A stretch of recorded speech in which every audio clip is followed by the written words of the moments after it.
এই টাকা দে। এ যা তো ভাই, কেবল দোকান খুলছি, বন্ধ হয় নাই, বিকে টিকে দিয়ে পারবো না, যা।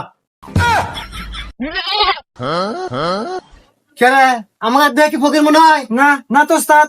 এই ভিক্ষা মানে তুই চিনিস আমাকে? আমি কেটা? আমি কাল্লু সভাপতির লোক, সিংকু মাস্তান। এই ওয়ার্ড এলাকা কাল্লু সভাপতির নামে চলে। এই এলাকায় ব্যবসা করে নিলি চান্দা দিতে হবে। এই চান্দা দে। এ হুমন্দির এখন থেকে আইলো রে। এ ভাই যা তো, এ বিকল ব্যবসায় লাল বাতি জ্বলে গেছে, মাথা মুথা ঠিক নাই। কি মাথা মুথা ঠিক নাই? এই এর কত বড় সাহস, ওর বলে মাথা ঠিক নাই? এই হন, এই এলাকায় ব্যবসা করে নিলি এবারে কাল্লু সভাপতির নামে চান্দা দিতে হবে। যদি চান্দা না দাস তোর ব্যবসা এনে গটিয়ে আউট করে দেবো। না, এ হুমন্দিরা তো মাথা মুথা নষ্ট হয়ে দিল রে। কোন আর কি সভাপতির নাম কয়? মুখাই গায় তোকে চাঁদা দিতেছি। এই দেখ ভয় বলে পায় না। এই তো লাইন আছো, এই দে চান্দা দে। लेकिन एक सेकंड